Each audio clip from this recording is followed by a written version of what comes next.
Parce que tout le monde n'était peut-être pas là ce matin. Est-ce que tu peux juste rappeler l'observation de ce matin? Gilles n'était pas là ce matin en particulier. Rappeler une des les enquêtes statistiques qui ont été menées sur les chercheurs et leur rapport avec la vulgarisation montrent a priori que, quoi qu'ils en disent, ce n'est pas la récompense qu'ils obtiennent de leur activité de vulgarisation qui conditionne leur participation ou pas. C'est-à-dire que contrairement aux idées reçues, on pourrait penser qu'il faudrait mettre plus de récompenses, de bourses, de motivation à la vulgarisation. Et en fait, pas mal d'études maintenant arrivent à montrer qu'en fait, c'est pas vraiment ça le problème. Et donc, là, il y a une confirmation qui... Lionel, tu voulais réagir, mais attends de le faire avec un micro.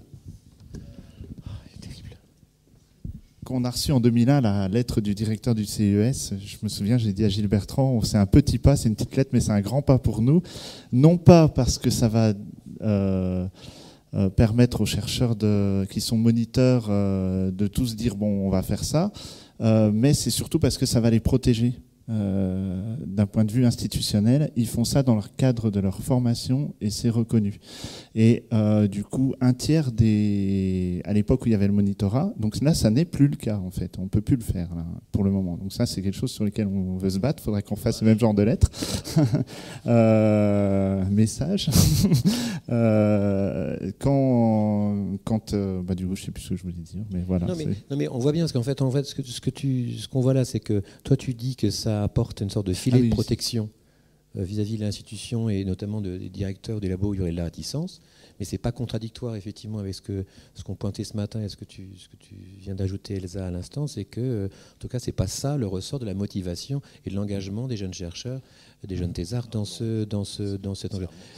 C'est bien avant. Et donc il n'y a pas de contradiction, mais c'est important de le dire qu'en revanche, quand il n'y a pas cette incitation, on va dire, type CIUS ou autre, ou contrats doctoraux aujourd'hui, c'est vrai que ça donne moins de marge de manœuvre à ceux, en tout cas, qui, à l'expérimentarium au sein de la mission, ont à convaincre les directeurs de labo à lâcher un peu du lest pour qu'ils nous laissent approcher.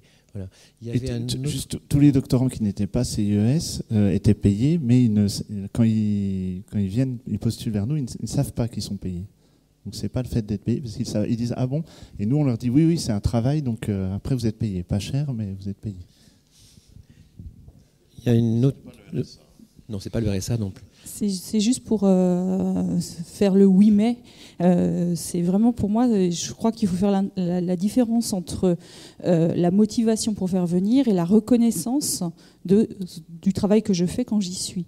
Donc ce que je veux dire, c'est on ne cherche pas forcément à aller attirer tout le monde parce qu'on a vu ce matin qu'il y en avait qui ne feront jamais.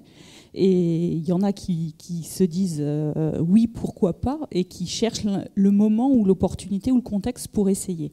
Et c'est ça qu'il faut créer, c'est faire la rencontre de celui qui se questionne et pourquoi pas, ou qui a une attente qui n'est même pas formulée. C'est ce que vous disiez, je crois, Alexandra, en disant ça a répondu à un besoin, mais je ne savais pas que j'avais ce besoin. C'est en lisant cette proposition ou en entendant quelque chose que je me suis rendu compte que j'avais besoin d'ouverture, que j'avais besoin de sortir de cet isolement-là.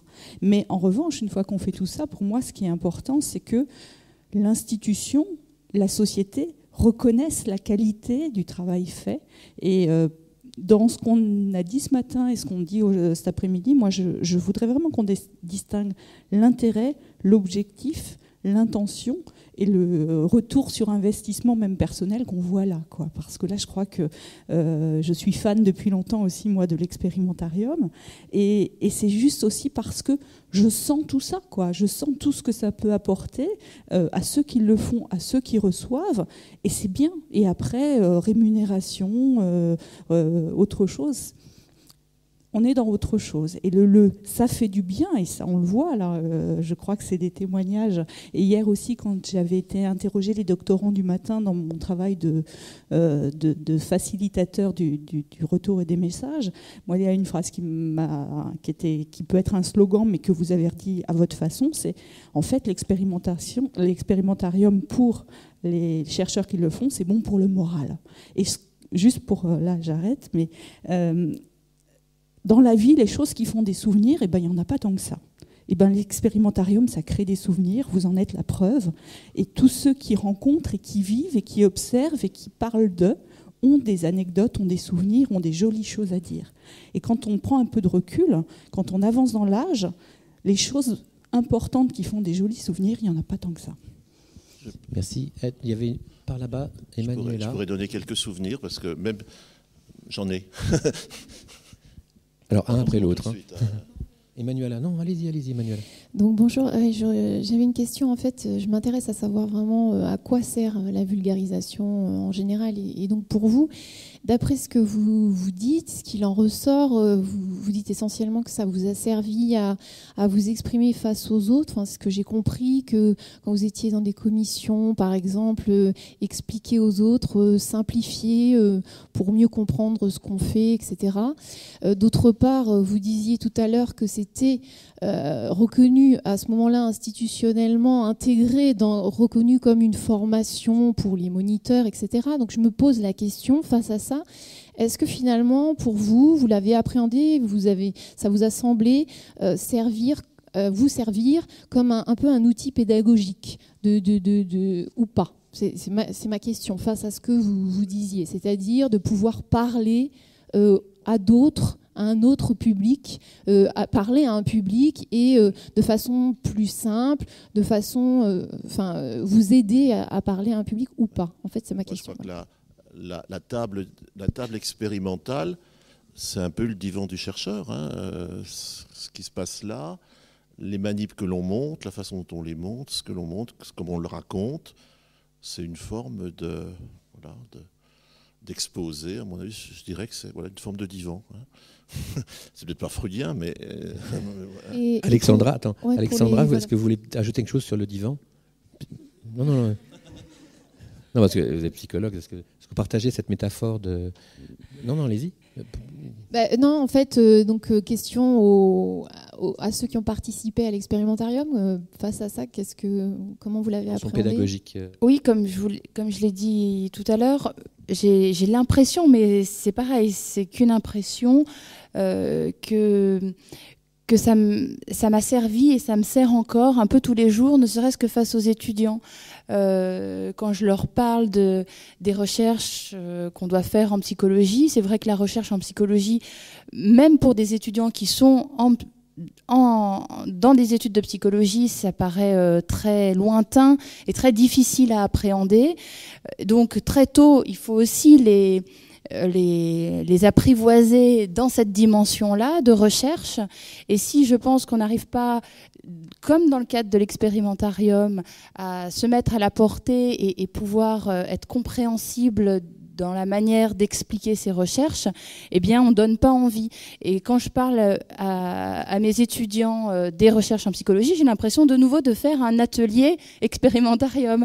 Je me revois vraiment le faire de cette manière-là parce que j'appréhende de la même manière pour justement faire passer un message, faire passer du plaisir aussi dans cet échange-là. Moi ou peut-être Angela, si vous voulez ajouter quelque chose à la question posée.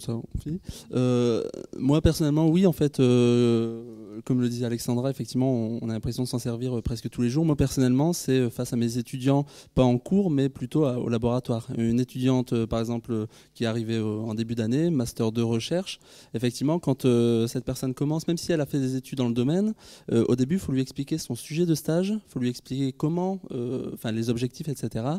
Et le faire d'une manière qui lui permettent de voir globalement, parce que c'est ça qui va lui permettre de s'en sortir et de rester en fait dans le sens en fait de la compréhension, de savoir ce qu'elle fait. Et effectivement, je trouve que l'expliquer de la même manière, finalement assimilée expérimentarium, aide beaucoup parce que finalement on a déjà fait l'exercice, on le répète et effectivement la personne en face comprend. Et je pense qu'effectivement on peut dire que ça peut être un outil pédagogique. Oui. Moi, j'ai une réponse particulièrement concrète. Ma première expérience pédagogique a été de tenir des cours de mathématiques appliquées aux sciences sociales devant un amphi de 200 personnes. Et en fait, ce que j'ai fait, moi, j'ai construit tous mes cours exactement sur le modèle sur lequel j'avais construit avec Jeff et Lionel mes ateliers de l'expérimentarium. À l'époque, ils m'avaient appris à me servir de petits films, de petites séquences, de petits objets, etc. C'est exactement comme ça que j'ai fait le cours. Et mes étudiants, ils faisaient des expériences. Et à la fin de notre cours, en fait, leur examen consistait à faire des ateliers dans lesquels ils présentaient à tous les profs de l'école qu'est-ce qu'ils ont fait dans leur expérience de terrain. Et donc les profs venaient comme à l'expérimentarium et ils les écoutaient pendant 20 minutes. Et ce qui nous a valu, donc j'ai appliqué pas à pas le modèle de l'expérimentarium, ce qui nous a valu le prix de l'innovation pédagogique à la conférence des grandes écoles, en fait. Voilà. Donc ça a été très très concret. Voilà. Moi, c'est juste pour ajouter que ce n'est pas seulement un outil pédagogique, même si on voit que, évidemment, pour moi aussi, mais c'est oublier la partie de ce que l'autre nous amène, c'est-à-dire les enfants et le grand public. Et moi, c'est pas un outil pédagogique quand les enfants me disent, ou m'ont dit, mais pourquoi vous faites ça et pourquoi vous ne laissez pas faire la nature? Pourquoi vous essayez de la comprendre? Ou alors, mais ton microbe, là, tu l'as sorti d'où? À l'origine, du frigo du labo, oui, mais d'accord, mais avant qu'il soit dans le frigo du labo, il était où? Et cette partie-là, elle n'est pas du tout outil pédagogique, c'est vraiment la rencontre et l'échange, et ça, c'est quand même. Je pense que c'est pas qu'un outil pédagogique, quoi. Est-ce que, parce qu'on en est arrivé précisément à ce point, parce que tu as cité Jeff, est-ce que tu as un peu de temps à nous consacrer, je sais. Non, tu m'as dit 3 minutes. Non, mais tu prends ton temps. Parce qu'il y a l'expérimentarium, c'est une chose. Alors, on a vu hier, on ne va pas le refaire, parce qu'au fond, ça a l'air ça a l'air de venir comme ça, mais en fait, on a vu hier qu'il y avait un entraînement. Enfin, vous étiez accompagné. Enfin, quand vous êtes lancé pour la première fois dans l'expérimentarium, enfin, il y a un travail qui était fait en amont, notamment avec Lionel. Enfin, on n'y revient plus. Mais alors, toi, tu interviens aussi pour. Alors, je ne sais pas si c'est de l'accouchement, je ne sais pas si c'est quel terme qui convient. En tout cas, pour étudier. Non, excuse-moi. Il n'y a aucune allusion vraiment. Non, sincèrement. Excusez-moi. Arrêtez de rigoler. Et comment tu accompagnes, parce que tu sais que toi, tu es aussi impliqué à Dijon dans la nuit des chercheurs. Donc c'est un autre moment, enfin c'est un grand moment, un temps fort de la mise en culture des sciences à l'Université de Bourgogne. Et alors, on va pas, je ne sais pas si je pourrais le résumer assez bien, mais enfin là il y a alors c'est plus que des jeunes chercheurs, c'est des chercheurs de tous âges, tous les âges, qui vont. Alors c'est plus des jeunes publics non plus nécessairement, c'est pas que des collégiens, c'est vraiment c'est une grande soirée et avec différents. Souvent d'ailleurs ça se passe ces derniers temps, ça s'est passé ici à l'Athénéum. Vous investissez les lieux. Et c'est pas des conférences, c'est-à-dire qu'il y a tout un travail à faire. Et comment tu les accompagnes et comment tu les convaincs? Est-ce qu'ils viennent spontanément? Est-ce que c'est aussi une question que je me suis posée parce que Candice se pose la question, elle l'a posée ce matin. Mais tout ça c'est bien joli, mais comment on va faire pour recruter la prochaine génération, une nouvelle vague de jeunes chercheurs, parce qu'ils sont pas tous là. Le charme. Moi, c'est ça. Hein. Comment se passe cet accompagnement? Comment tu aides les jeunes et les moins jeunes chercheurs à les préparer à cette rencontre avec le public? En fait, ces projets dont tu parles, la Nuit des chercheurs, qui maintenant depuis 5 ans ici à Dijon et qui se passe un peu partout en France et en Europe, c'est dans tous les pays d'Europe qui sont candidats pour cette journée-là, c'est le même jour, le même soir. Mais maintenant, ça a aussi fait d'autres petits, comme des festivals où on commence à travailler beaucoup sur la rencontre entre les chercheurs et le public, directement les chercheurs pour parler directement de leurs travaux, de leurs sujets de recherche. Il y a quelques mois, il y avait un festival organisé par le Planétarium de Vaux-en-Velin. Là, ça dure 6 jours et il y a 65 chercheurs qui ont participé. Donc, ça fait des petits sur le concept de faire se rencontrer des chercheurs et le public. Moi, j'interviens aussi en grande partie en tant que scénographe. C'est-à-dire que mon rôle, in fine, c'est de concevoir des lieux, concevoir des ateliers dans lesquels les chercheurs vont évoluer pour parler de leur recherche avec le public. Donc d'essayer de travailler aussi bien sur le sensible, sur l'imaginaire, pour créer des espaces de rencontre, je dirais, axé aussi sur d'autres aspects que ceux dont on a parlé pour l'expérimentarium. Est-ce que ça veut dire juste sur ce point-là, parce que ma question m'était posée, mais dans un autre, il y a 24 heures, est-ce que tu penses que toi c'est judicieux de sortir les chercheurs de leur laboratoire?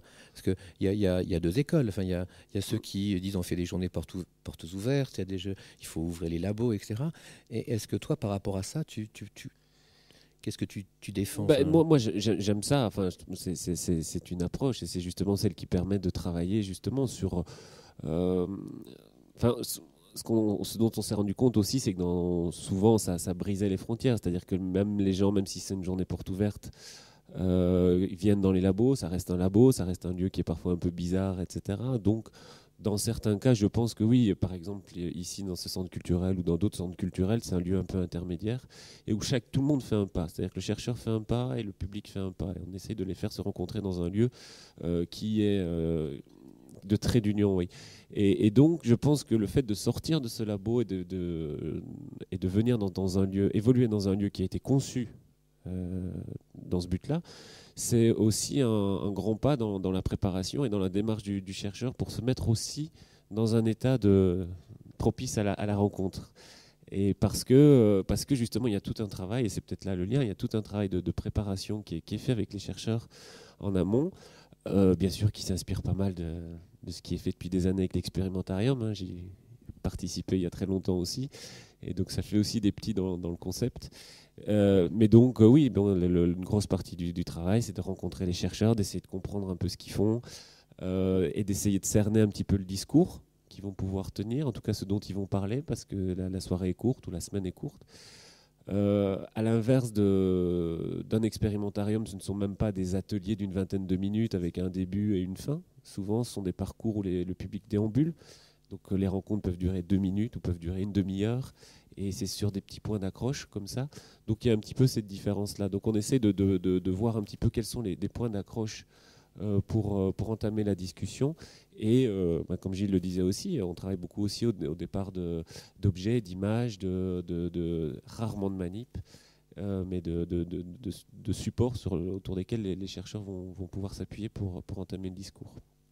Alors pour le recrutement, je dirais que moi ça va, j'ai pas trop ce problème-là puisque c'est pas moi qui suis en place dans les institutions. Donc pour la nuit des chercheurs, il y a le travail qui est fait aussi en amont par la mission pour recruter les chercheurs. Moi j'arrive au moment où on les rencontre. Alors bien sûr, à force on en connaît, le bouche à oreille, etc. Mais donc pour Ouf d'Astro, là c'était un petit peu différent.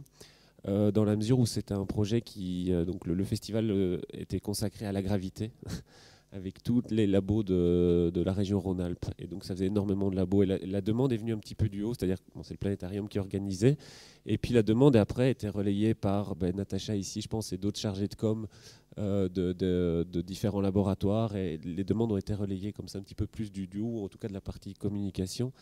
Et moi, je suis venu rencontrer les chercheurs. Ce qui était marrant, c'est que les premières rencontres que j'ai faites de chercheurs, là, directement dans les laboratoires, il y avait quelques chercheurs, parfois 1 ou 2. Et c'était 2 ou 3 mois avant la manifestation. Et puis petit à petit, quand j'y retournais pour continuer à préparer, etc., il y en avait de plus en plus. Au départ, le directeur du planétarium avait peur qu'il n'y ait pas grand monde qui participe en tant que chercheur. Et finalement, après, on a dû les alterner parce qu'il y en avait trop. Enfin, en tout cas, donc ça c'était. Et parce que ça faisait. Natacha peut en parler parce qu'elle s'occupe de la communication à l'Observatoire de Grenoble et ils ont fourni un grand nombre de chercheurs. Et je pense que ça a fait un peu effet boule de neige aussi quand aux participants au départ, il y avait une personne. Et puis après, après l'avoir rencontré, il me disait non, mais je vais en parler, j'ai des collègues, finalement, ça peut les intéresser, etc. etc. Donc ça veut dire aussi que c'est un investissement pour eux. Enfin, c'est plusieurs rencontres, 3 mois avant, des discussions, pour du en aboutir dialogue. À une scénographie, je sais pas, je montrerai 2 ou 3 photos après, mais c'est vrai que c'est il y a 40, je sais pas, je dirais 40% du temps peut-être, c'est de la préparation. Oui, après bon, il y a la mise en place et puis il y a le travail avec toutes les équipes techniques, mais parce que la préparation, donc c'est sur le discours, sur l'approche. Et puis après, c'est très collaboratif dans un premier temps, c'est-à-dire une scénographie telle que je l'entends, elle se repose aussi sur ce que les chercheurs apportent et sur les objets sur lesquels ils vont pouvoir s'appuyer. Quand je dis objet, ça peut être une courbe peinte au mur, mais en tout cas sur des choses sur lesquelles eux vont pouvoir s'appuyer, dans un univers dans lequel ils vont pouvoir se déplacer pour pouvoir parler de leur recherche. Donc ça, je peux pas l'inventer tout seul. Donc c'est forcément... je vais regarder si j'ai quelques photos qui passent pas trop mal. Ici, c'était à l'Athénéum. Alors, je sais pas s'il y a la lumière. Oui, c'est bon. Enfin, on voit pas super bien, mais bon, ici, c'était un chercheur qui travaillait en paléontologie. C'était l'année de la biodiversité, donc il avait quelques fossiles, et puis la salle était tu l'as vu, Eric, c'était toute la courbe du vivant qui était reprise dans la salle, éclairée en lumière noire, etc. Et ils étaient 3 chercheurs, ils déambulaient, et finalement, comme objet, ils avaient quelques fossiles, et au départ de ces quelques fossiles, ils participaient aux rencontres. Donc pareil ici, alors c'est une suite de photos, là aussi, ça avait bien fonctionné cette salle il y a 2 ou 3 ans. Ici, c'est pour montrer aussi la simplicité des choses. Hein. Donc, alors ça, c'est une salle de conférence de l'Athénéum, d'exposition de l'Athénéum, où là on avait des chercheurs en paléoclimatologie qui participaient donc pour la nuit des chercheurs. Et elle travaille sur les reconstitutions climatiques du passé, mais au départ de fossiles. Alors, il y a plein de manières de travailler sur les climats anciens. Et donc, on a cherché ensemble un certain nombre de fossiles, et puis comment les exposer en quelque sorte, mais en même temps pouvoir les toucher. Et les 2 chercheuses évoluaient dans cet espace, et les gens venaient toucher les fossiles et discuter avec eux, observer la courbe du climat qui était, on voit pas très bien sur les images, mais en lumière noire, on pouvait observer un petit peu finalement la courbe des climats sur lesquels elle travaillait, des installations vidéo qui n'étaient absolument pas là pour illustrer quoi que ce soit. On était vraiment dans une mise aussi en ambiance, pas dans du décor. On voit bien là, je suis pas dans un décor de fond marin mais voilà, pour essayer de plonger. Et c'est vrai qu'on a du retour du public, des gens qui disent on aime bien aussi aller voir un petit peu dans quelle ambiance chaque chercheur va se retrouver. Et je dirais qu'à l'inverse, pour cette question de chercheurs, de plus en plus on le voit, les chercheurs, non seulement il y a le travail de préparation, mais je dirais dans leur bureau que je fais avec eux, etc. Mais aussi maintenant viennent sur les lieux. Avec Lionel, on a commencé à réussir de plus en plus, et ce qui est même pour certains même une sorte d'entraînement dans les lieux. En tout cas, les chercheurs viennent la veille, tous pratiquement, viennent voir dans quel espace ils vont évoluer, parce que finalement, comment ça s'est traduit en termes de mise en scène. Enfin voilà, moi je me souviens d'un chercheur qui était venu il y a 2 ans, qui fait l'expérimentarium, et qui m'a dit quand on voit la salle, quand on voit ce que vous avez fait, on a fait revenir des poissons, etc. Enfin, c'était hallucinant, mais on est obligé d'être bon maintenant. Enfin, et là, c'était. Enfin voilà, donc il y a un petit peu cette curiosité aussi. Et est-ce que, une question à Lionel, juste à ce moment-là, est-ce que vous avez la même difficulté à mobiliser des chercheurs pour s'engager dans la nuit des chercheurs? On a vu la limite de l'exercice. L'expérimentarium, c'est à peu près entre 12 et 15 chercheurs par an sur toute l'année. Là, il faut mobiliser 25 chercheurs, même peut-être un peu plus, pour une soirée. Donc, et des gens qui ne sont pas forcément habitués, et des gens qu'on ne connaît pas forcément. Qui n'ont pas une expérience particulière de ce type de rencontre et de dialogue. Voilà. Ils ne sont pas tous passés par l'expé il y a 10 ans, quoi. Non, pas tous. Même rarement. Il y a peut-être 10%, 2 ou 3 par session, par groupe de 25 de Nuit des chercheurs qui ont fait l'expérimentarium. Par contre, la Nuit des chercheurs a quand même une notoriété, et puis le fait de vouloir évoluer, tenter l'expérience, de vouloir avoir aussi son espace à soi, de voir comment comment on va transformer leur travail, comment leur travail va, on disait, prendre du relief, là carrément, quoi. Leur sujet va prendre du relief, va prendre de l'existence, une autre existence, ils vont évoluer dedans.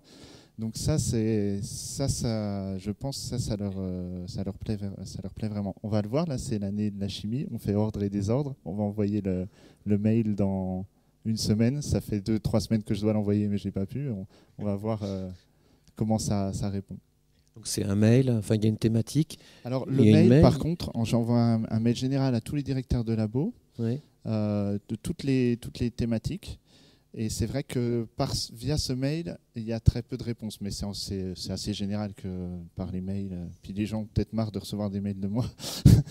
Donc il y a peu de réponses, mais ça nous permet des fois de découvrir des gens qu'on ne connaissait pas et qui sont surprenants. Après, on le fait aussi par certaines personnes qu'on connaît via l'expérimentarium, via des films, etc. Et on leur dit tiens, est-ce que dans ton labo, il n'y aurait pas... D'accord. Il y a une part de la génération spontanée, des gens qui viennent, et puis il y a une part de gens qu'il faut les solliciter. C'est 20% via ce mail ou de gens qu'on ne connaît pas, et puis via les gens qu'on connaît, c'est le reste, quoi. Donc c'est vraiment beaucoup via les gens qu'on connaît. Justement, tu dis mettre en relief ou l'investissement des labos, ça c'était à Lyon, ça. Et c'était un chercheur, vous voyez, je pense qu'il a l'air assez content. et quelques jours avant, il n'avait jamais participé à ce genre de manifestation, n'avait jamais, globalement, je pense, parlé de son travail. Il travaille sur les ondes gravitationnelles. Et il ne voyait pas trop comment pouvoir le faire. Finalement, lui et plusieurs personnes de son labo sont venus. Et on a essayé de réfléchir un petit peu justement à un objet. Il travaille sur la fabrication aussi des miroirs qui sont dans des très grandes expériences en Italie, etc.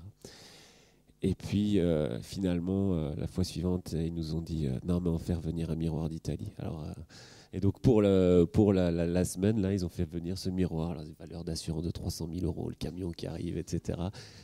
Pour que finalement, lui et ses 3 ou 4 collègues puissent parler de leur travail aux gens, quoi. Donc là, c'est un investissement qui montre une motivation. Et puis, cette photo montre un petit peu qu'ils étaient contents, quoi. Peut-être à ce moment-là, des questions de nouveau. Frédéric Naudon.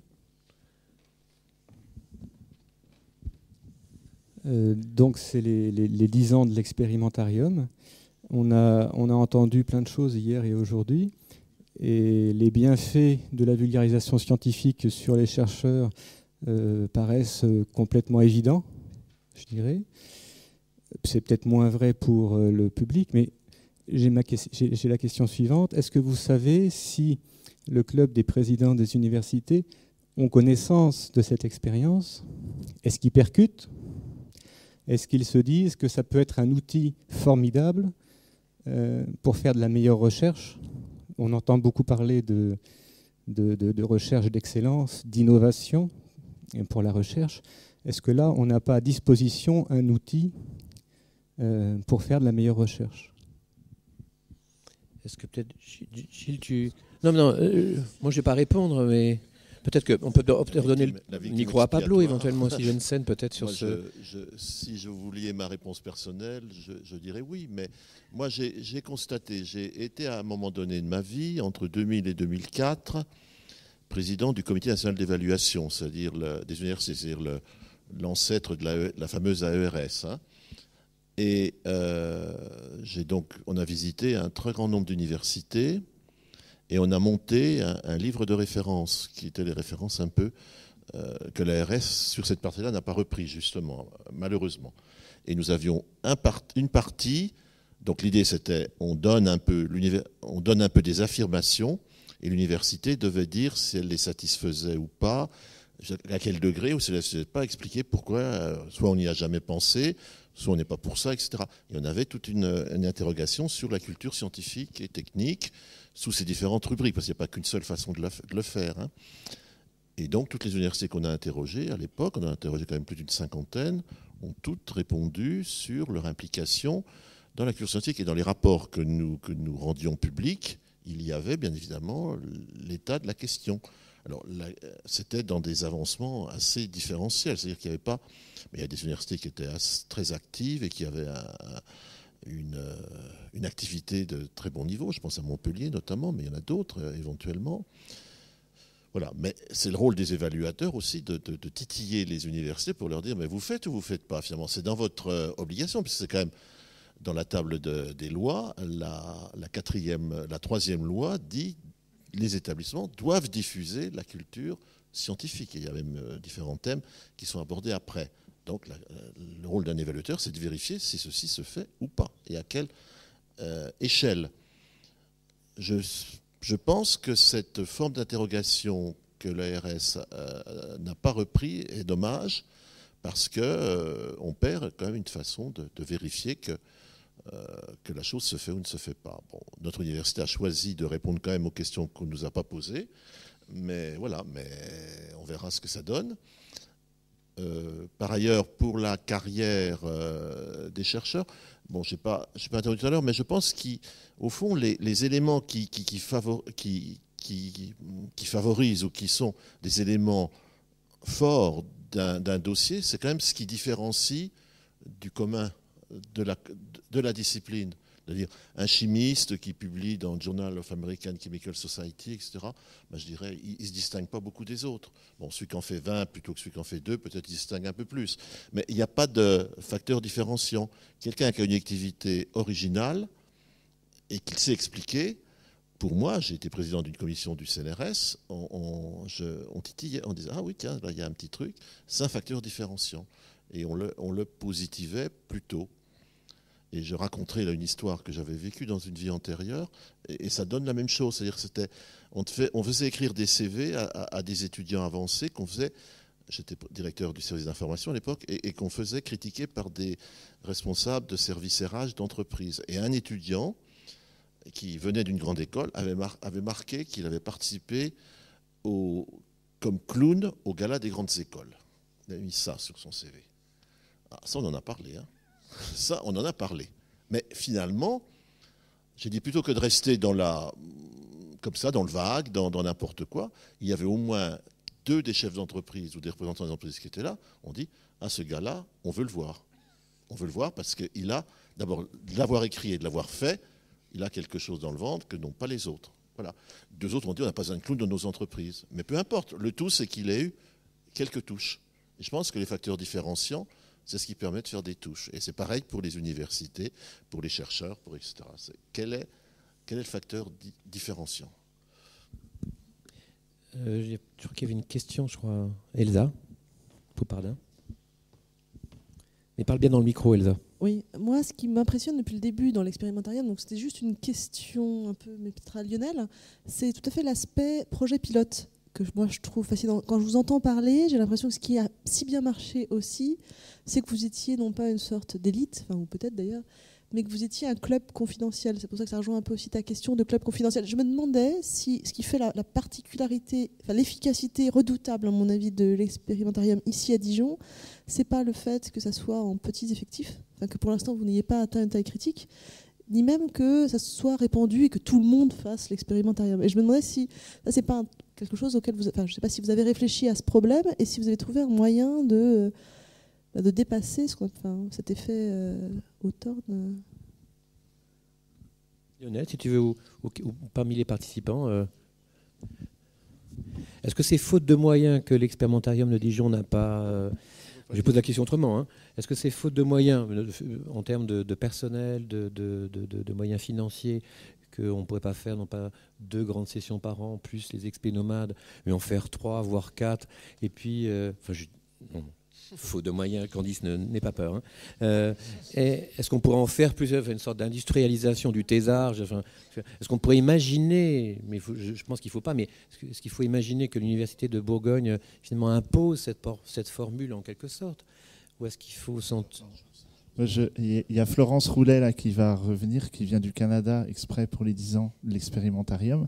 C'est déjà un début de réponse, je pense. Mohamed revient de...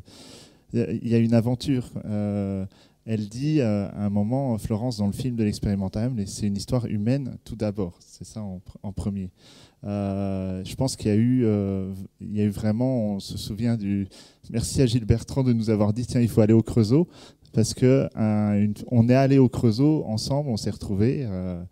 Mohamed, Charlotte, Jean-François et puis d'autres. Christophe n'était pas là, mais il y a eu vraiment ce côté aventure humaine, histoire. On est des amis, etc. Maintenant,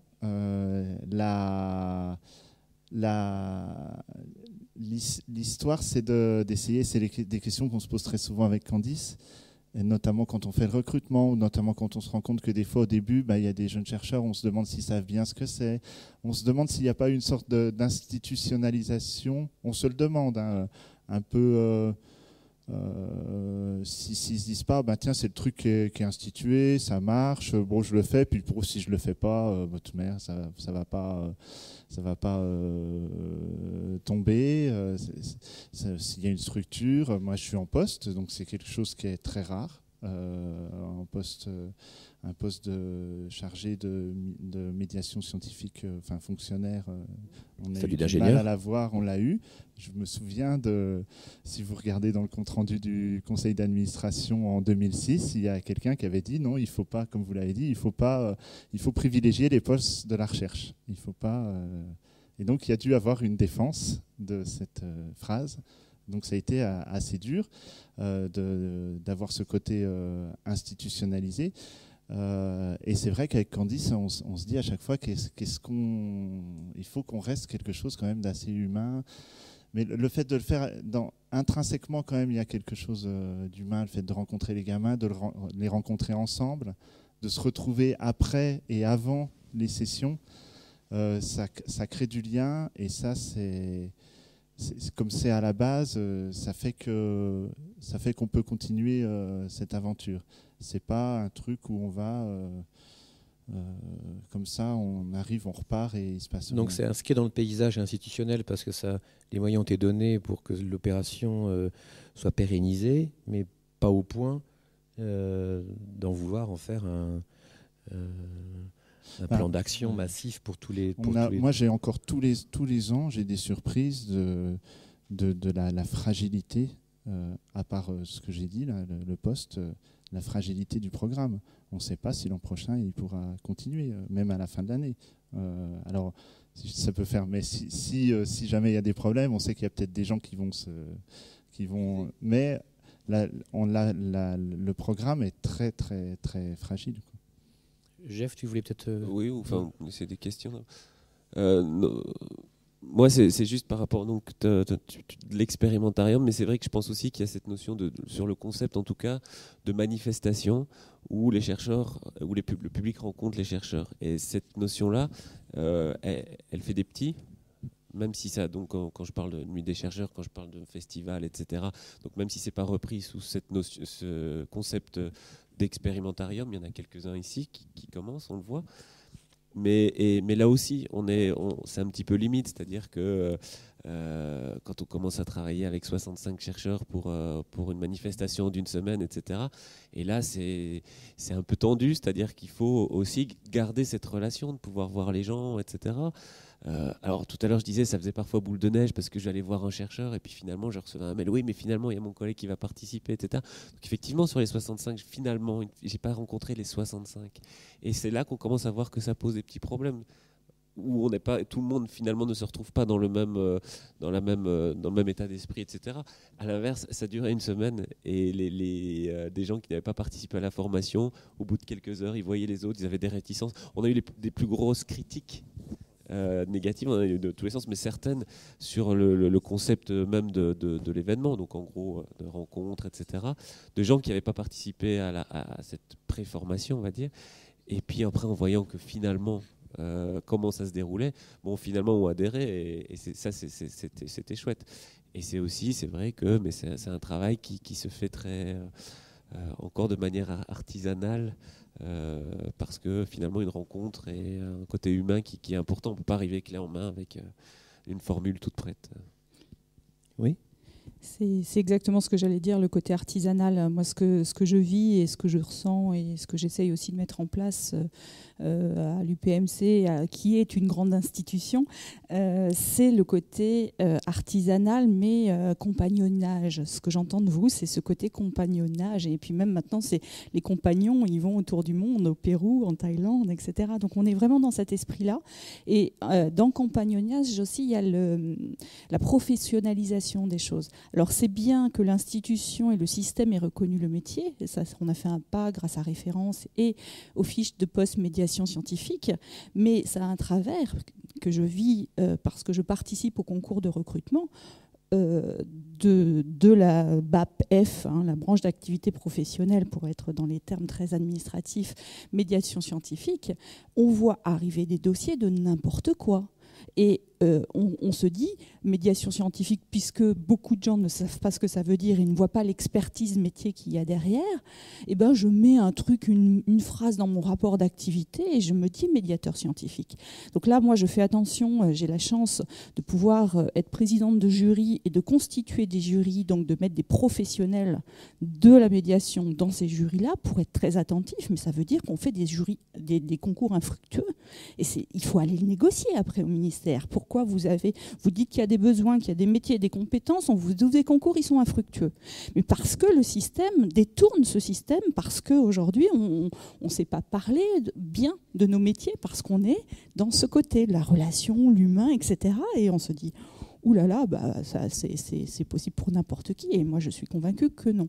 Et là, on doit être très, très attentif et très, très professionnel. Et puis très très proactif pour pouvoir aussi parler, écrire du métier. Et moi, ces 2 jours, passer avec vous, ça me donne du bonheur parce que ça me donne des mots. J'ai pris un cahier de notes presque. Ça a pu servir à ça.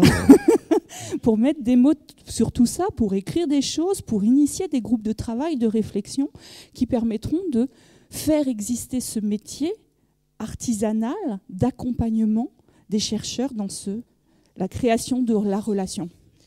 Oui. Oui, bien sûr. Si, il y a déjà des choses écrites. Mais l'écrire, le traduire, faire un travail de médiateur. Oui, et puis de le mettre dans un langage accessible aux gouvernances, aux CPU, au ministère, parce que personne ne va aller lire la lettre de l'OCIM où tous les éléments sont. J'ai appris, puisque je suis aujourd'hui dans un poste aussi administratif, j'ai appris le langage administratif que je ne connaissais pas. Alors, c'est utile pour faire de la traduction et être en dialogue et en réponse. Après, c'est pas forcément très intéressant, mais c'est utile pour faire passer des messages et voir l'enjeu de l'autre j'ai quelque chose à porter par rapport à mon métier de responsable de médiation scientifique. Merci. Est-ce que vous pouvez juste donner le micro à Pablo? Je voulais savoir si tu voulais pas éventuellement. C'est les privilèges. Désolé pour le. Non, mais est-ce que tu par rapport à donc le regard que tu as eu sur ce secteur d'activité, l'implication des chercheurs du CNRS dans le domaine. Alors maintenant, avec un peu de recul, donc c'était la macro-sociologie quasiment, mais là avec cette micro-sociologie de témoignages, qu'est-ce que ça évoque pour toi? Enfin... On faisait un peu de mauvais esprit avec mon camarade, comme toujours, mais non. Enfin, d'abord, on avait dit ce matin à quoi ça sert pour le public la vulgarisation. Et moi, j'avais dit un peu comme une boutade. Je sais à quoi ça sert pour les chercheurs, pour le public, c'est moins clair. Donc là, je crois qu'on a eu des bons exemples de à quoi ça sert pour les chercheurs, et donc voilà, ça confirme plutôt ce côté-là. Après, il y a, enfin bon, à chaud comme ça, va dire ce que ça m'évoque, c'est qu'il y a quand même une partie, je rejoins ce qui a été dit, disons pédagogique. On voit bien qu'on apprend grâce à ça à faire des choses qu'on pourrait apprendre aussi par ailleurs. Enfin, même si le contact avec le public n'est pas le même qu'avec les étudiants, mais il y a quand même un continuum là-dedans. On voit bien que c'est pour ça qu'on apprend des choses similaires. Donc il y a peut-être des manques aussi dans la formation dans la formation tout court. Mais pourquoi pas les combler avec ce genre d'initiative, effectivement. Donc on est marginalement dans la vulgarisation d'une certaine manière, enfin au sens culture scientifique, mais c'est pas une critique nécessairement. Après, la question qu'on peut se poser, on a 2 points de vue sur la même réalité, c'est-à-dire sur le coût de tout ça. On l'a pas trop abordé. Bon, c'est peut-être pas le jour de l'anniversaire qu'on dit combien le cadeau a coûté. Alors bon, enfin bon, puisqu'on me passe le micro. Donc on peut se poser la question de 2 manières différentes, c'est-à-dire le coût par en gros, si on dit que ça bénéficie quand même avant tout aux chercheurs ou aux chercheurs en formation, donc le coût par chercheur n'est pas négligeable, on va dire, enfin par thésard, ok, n'est pas négligeable. Donc est-ce qu'on peut comparer ça à d'autres types d'initiatives et voir si les chiffrages ont un sens ou pas? Et d'un autre côté, et bon, surtout aujourd'hui, je préfère peut-être voir l'autre côté, c'est par rapport au budget de l'université et au budget, enfin voilà, si on compare le fait qu'il il y a 100 pour la recherche, qu'est-ce que ça, recherche et enseignement, ce petit module-là est certainement, si on parle de 5% qu'il faudrait mettre dans la culture scientifique ou des choses comme ça, on est certainement en deçà largement. Donc, non, bien sûr, oui, tout à fait. Donc, je veux dire, voilà. Mais ça en ferait des riches, la mission, 5%. Oui, non, bien sûr, je sais bien. Donc, voilà, c'est-à-dire, suivant de quel côté on voit les choses, voilà, c'est ce genre de choses que ça évoque. Merci, Pablo. Non. On peut aller. Non, pas maintenant. Non. Retour sur investissement aussi, on voit là, parce qu'il y a coût, et en fait, c'est de l'investissement. Il faut me demander la parole pour avant de la prendre. Et je voudrais juste encore faire un tour avec. Est-ce qu'il y a dans la salle des jeunes docteurs qui sont en train de faire l'expérimentarium? Je crois que j'en connais 2 ou 3, non? Et alors, j'aimerais aussi vous entendre. Est-ce que ce qu'ont pu dire si c'est pas indiscret, et je ne vais pas vous forcer la main, mais en tout cas, est-ce que ce qui a été dit là depuis ce matin ou depuis cet après-midi, je ne sais pas si je crois que vous êtes là depuis ce matin, et alors notamment des aînés, est-ce que ça conforte des intuitions? Est-ce que ça vous réconforte pour le futur ou voilà, comment vous réagissez à ce que vous avez entendu? Bonjour, donc moi je m'appelle Élise et je fais l'expérimentarium depuis 1 an et demi et j'ai soutenu il n'y a pas très longtemps, mais je continue encore à le faire un peu. Moi je suis globalement d'accord en fait avec ce qui a été dit, tant sur les ressentis du premier expérimentarium, sur pourquoi le faire aussi. Moi je sais que je suis venue à l'expérimentarium un peu par bouche à oreille parce qu'il y avait des doctorants de mon labo qui participaient. Et voilà, même si au début on se dit qu'on ne pourra jamais expliquer notre sujet de recherche à des enfants, ça paraît complètement impossible. Et voilà. Vous travaillez sur quoi? Alors moi je suis en biologie en fait, je travaille sur la malaria des oiseaux. Oui, ça intéresse certaines personnes. Ah non, mais je souriais pas du tout avec... Et voilà, moi je sais qu'une des choses aussi qui m'a fait venir à l'expérimentarium, en dehors...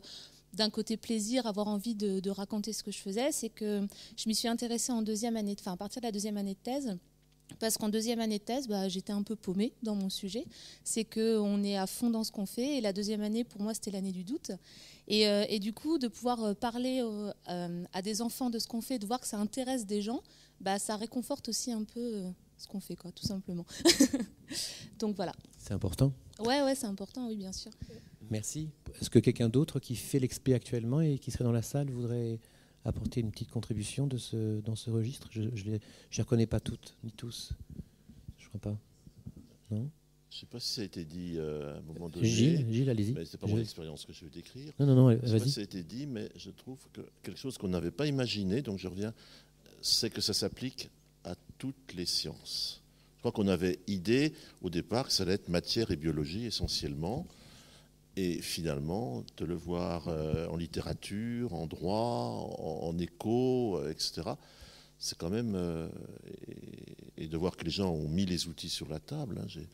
La plume doigt de Delacroix, moi, ça m'a beaucoup frappé. Et les gamins aussi. Ou la lecture d'un contrat. Qu'est-ce que c'est qu'un contrat? Qu'est-ce que ça, dans la société, ça sert à quoi? Et comment ça avance, etc. Il y a quelques prestations, je n'ai pas pu toutes les entendre, mais qui m'ont particulièrement frappé. Parce qu'elles étaient, on a touché, je crois, si on regarde Lionel, je crois qu'il n'y a pas de discipline qui n'ont pas d'une façon ou d'une autre contribué à l'expérimentarium. Et ça, ce n'était pas prévu. Merci. Est-ce que quelqu'un veut... Parce qu'on approche des 16h, c'était le moment de faire là. Voilà, allez-y, une dernière question ou une dernière des réponses. Oui, moi je voulais revenir un petit peu sur ce que disait Lionel tout à l'heure. Sur le... Tu reviendras après. Excusez-moi, j'ai le micro. Merci. Excusez-moi, je vous interromps. Il n'y a pas de problème.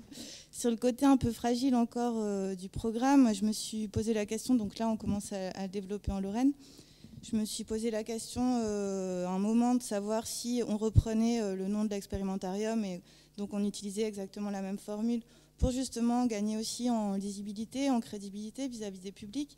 Donc aujourd'hui la question c'est un peu ça, comment est-ce que vous envisagez éventuellement si un développement du programme se faisait, est-ce que vous pensez qu'il faut continuer à multiplier des initiatives qui ressemblent à l'expérimentarium mais qui n'ont pas tout à fait la même chose et les appeler avec d'autres noms pour avoir des recherches de financement localisées dans toutes les régions avec toutes les difficultés que ça emmène, ou bien est-ce qu'on parle de réseau, est-ce qu'on parle de, sans parler d'industrialisation de l'expérimentarium, c'est pas du tout l'idée, mais voilà, un peu vous demander votre avis là-dessus. Peut-être Lionel, tu peux peut-être apporter un élément de réponse. On a Lucie est là, de la cellule valorisation, on a déposé le nom, mais en fait on n'a pas interdit à d'autres de l'utiliser, on voulait juste qu'on n'interdise pas en France de l'utiliser. Ça c'est des questions en cours, c'est vrai qu'on n'a pas le temps encore de trop y penser, mais il faudrait qu'on voit. Moi je serais plus pour une démarche de réseau avec des gens qu'on connaît, et puis qui développent chez eux. Et même dans le cadre de programmes européens. Et en fait, ce qui est quand même, moi, ce que je trouve intéressant, c'est pas pour formater, mais on a bien vu hier et aujourd'hui que c'est pas juste faire de la vulgarisation, c'est vraiment un certain type de vulgarisation. Quand vous disiez tout à l'heure, c'est autour de la table, c'est pas forcément que autour de la table. La référence était par rapport à Florianopolis, dont Daniel Rejvar parlait. C'est surtout que les chercheurs parlent d'eux. C'est surtout alors autour de la table, mais et donc c'est vraiment il y a quelques principes qui sont fondamentaux. Et nous, en fait, on fait une formation avec Candice, mais aussi avec Sophie, on l'a fait. Et c'est vrai que passer par cette formation ou venir nous voir et discuter là-dessus, réfléchir à l'objectif, au sens, ça me paraît quelque chose d'initial. Et après, on peut développer un réseau et voir que peut-être qu'il y en aura d'autres qui feront ça.